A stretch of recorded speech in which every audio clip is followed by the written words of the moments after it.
রাখাল শ্রেণীর মানুষ, রাখাল রাখাল, পায়ে স্যান্ডেল নাই, গায়ে জামা নাই, এইরকম শ্রেণীর মানুষ উঁচু উঁচু বিল্ডিং নির্মাণের প্রতিযোগিতা করবে। কি করবে?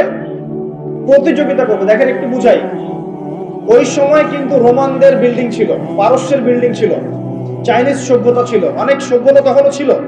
নবীজি বলেন না যে ধনীরা প্রতিযোগিতা করবে, নবীজি বলছেন গরিব রাখাল শ্রেণীর মানুষরা বিল্ডিং নির্মাণের প্রতিযোগিতা যখন করবে তখন কিয়ামত হবে। এটা কি আমাদের সাইন, নিদর্শন? আমাকে উত্তর দেন, কিভাবে একজন গরিব মানুষ যার স্যান্ডেল কেনার টাকা নেই সে কিভাবে উঁচু বিল্ডিং করতে পারে? How is this possible? কিভাবে সম্ভব? দুইটা ওয়ে আছে, এক রিবা, যান লোন নেন বিল্ডিং করেন, ব্যাস। আর কি? করাপশন, অন্যের সম্পদ আত্মসাৎ করেন, আপনি এটা করতে পারবেন। আমানতের খেয়ানত করেন, সত্যকে মিথ্যা বানান, মিথ্যাকে সত্য বানান, সুদ খান, ঘুষ খান, দুর্নীতি করেন, আপনি এটা করতে পারবেন। তো দেখুন, তাহলে এটা সারা ওয়ার্ল্ডে ছড়িয়ে পড়েছে কি পড়ে নাই? আমরা সবাই কম বেশি রিবার সাথে সম্পৃক্ত আছি। এবং মাদকের কথা বলেছি, সারা বিশ্বে ছড়ায় নাই। আমাদের ইয়াং জেনারেশনের দিকে তাকিয়ে দেখেন, আমাদের ইয়াং জেনারেশনের দিকে তাকিয়ে দেখেন, তারা কি মাদকের সাথে সম্পৃক্ত নন? সিগারেট খায় না এমন যুবক কয়জন আছে এখানে? মাশাআল্লাহ, ঠিক আছে, আল্লাহ পাক কবুল করুন, আমিন। ইসলামপন্থীদের দ্বারাই কিছুটা সম্ভব, ইসলামপন্থীদের দ্বারাই সম্ভব আসলে মাদক থেকে দূরে থাকা। অন্যদের দ্বারা কি সম্ভব? প্রত্যেকটা ইউনিভার্সিটিতে যান, আমরা পড়াশোনা করেছি না, ছেলে মেয়ে একসাথে বসে স্মোক করছে, করছে না? করছে। মানুষ স্মোক করাটা তো এখন ফ্যাশন, এখন তো মানুষ গাঁজা, ইয়াবা, ফেন্সিডিল, হেরোইন এই পর্যন্ত চলে গেছে, তাই নাই? এবং মাদকের যে ভয়াবহতা, আমাদের মাদক দ্রব্য নিয়ন্ত্রণ অধিদপ্তরকে জিজ্ঞাসা করলে বুঝবেন যে কি পরিমাণ মাদক বাংলাদেশে চলছে।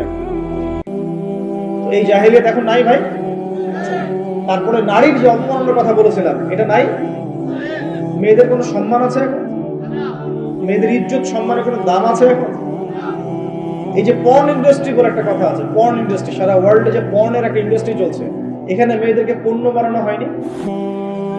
যখন একটা মেয়ের ইজ্জতকে বিক্রি করে দেওয়া হয়, মুসলিমরা তার বিপক্ষে কথা বলে, তখন কিছু নারীবাদীরা মুসলিমদের বিপক্ষে দাঁড়িয়ে যায়। কিন্তু ওই নারীবাদীরা তখন দাঁড়ায় না যখন এই মেয়েদেরকে পতিতালয়ে যেতে হচ্ছে, দাঁড়ায়? বরং যখন তারা পতিতালয় থেকে ফেরত আসছে, তখন স্লোগান দিচ্ছে যে আমার দেহ আমার সিদ্ধান্ত, আপনি কথা বলার কি? তো দেখুন মেয়েদের কোন জায়গায় নিয়ে আসছে এখন আমরা। একটা বাচ্চা মেয়েকে এখন সেফ মনে করা হচ্ছে না, একটা বাচ্চা মেয়েও এখন ধর্ষণ থেকে রেহাই পাচ্ছে না। এর জন্য শুধু কি মেয়েটা দায়ী? মেয়েটার এখানে কি দোষ আছে? দোষ কার? নিঃসন্দেহে আমাদের। এবং পর্নোগ্রাফির ফলে প্রত্যেকটা পুরুষকে জানোয়ার বানানো হচ্ছে। পর্নোগ্রাফি কেন দেওয়া হয়েছে? বিকজ যাতে করে আমাদের এই যুব সমাজের তরুণ যুবকরা, টকবগে রক্ত যাদের, এরা যেন ভিতর থেকে পশু হয়ে যায়। আপনি স্বাভাবিক একটু বোঝেন, স্বাভাবিকভাবে বসে আছেন, কোরআন তেলাওয়াত করছেন, নরমালি বসে আছেন, আপনি 5 ওয়াক্ত নামাজ পড়েন, জিকির আজকার করেন, কোরআন তেলাওয়াত করেন, এখন আপনি বসে বসে কোরআন চর্চা করছেন, হাদিস চর্চা করছেন, কিছু লিখছেন, লেকচার রেডি করছেন, গবেষণা করছেন। এই মানসিকতায় কি সম্ভব একটা মেয়েকে রেপ করা? বলেন, পসিবল? আপনি গোপনে এখন পর্ন দেখছেন, গোপনে, কেউ নাই, একা। এখন আপনি আর হালাল হারাম মাহারাম গায়রা মাহারাম কিচ্ছু ভাবার সময় আপনার মাথায় এখন নাই, ঠিক আছে? এখন যদি কোনো মেয়ে মানে দেখা যায় স্বেচ্ছায় আপনার কাছে এসে জেনার অফার করে, সে স্বেচ্ছায় এসে জেনার অফার করলো, আপনি কি নিজেকে দমন করতে পারবেন?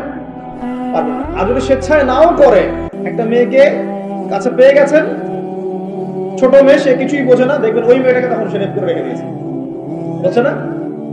এই কারণে আমরা এখন আমাদের বাচ্চা মেয়েদেরকে নিয়ে খুব উদ্বিগ্ন থাকবো। এটা উদ্বিগ্নতার সময়। আপনার মেয়ে, আমার বোন, আমার মা, এটা সেফ নয়। একজন এমপি সাহেব তার স্ত্রীকে নিয়ে রাত্রেবেলা হেঁটে যাবে, সাহস করতে পারে না, ভয়ে না জানি রাস্তায় কখন তার ওয়াইফকে সিজ করে নিয়ে চলে যাবে। কোন যুগে আছে না? আর এর মধ্যে কিছু মেয়ে পোশাক খুলে ফেলে নগ্ন হয়ে রাস্তায় ঘোরার জন্য আন্দোলন করছে।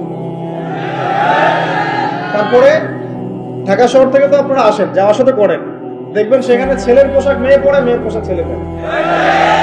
আল্লাহ পাক ছেলেদেরকে বলেছেন ঠাকুর উপরে কাপড় পরে। এই সুন্নত ফলো করছে এখন মেয়েরা, এই হাঁটুর নিচে কাপড় পরে, আর ছেলেরা কাপড় পরতেছে একদম ছেঁচড়ায় ছেঁচড়ায়।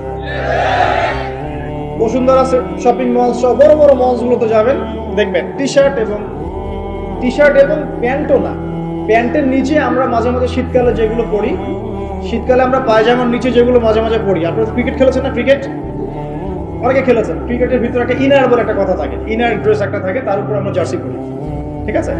ওই ইনার পরে ঘুরে বেড়াচ্ছে, এবং কয়দিন পর দেখবেন একটা বিকিনি পরে ঘুরতে পারে, এবং ঘুরলে বলবো যে আমার পোশাক, আমি যা ইচ্ছা তাই পোশাক করতে পারি, বলার কি আছে? পোশাকের স্বাধীনতা। একটা এক্সাম্পল দিয়েছিলাম যে মনে করেন একটা ক্যান্টনমেন্ট আছে এখানে, আচ্ছা ক্যান্টনমেন্টে আমাদের সম্মানিত আর্মি অফিসাররা আছে। এখন সেখানে যদি কেউ ডিউটিতে যায় পুলিশের পোশাক পরে, অফিসার কি খুশি হবে না, নাকি বকাচকা করবে? যখন তারা ট্রেনিং দেয়, কঠিন ট্রেনিং দেয়, তখন এই ট্রেনিং এর সময় একটা নির্ধারিত ইউনিফর্ম আছে, এই ইউনিফর্ম বাদ দিয়ে যদি সেখানে যায় কেউ যে বিকিনি পরে, সে বলে না আমার যা ইচ্ছা আমি তাই পোশাক পরি, পিটাবে না বাসার মধ্যে, পিঠা একদম লাল করে ফেলাই থাকে।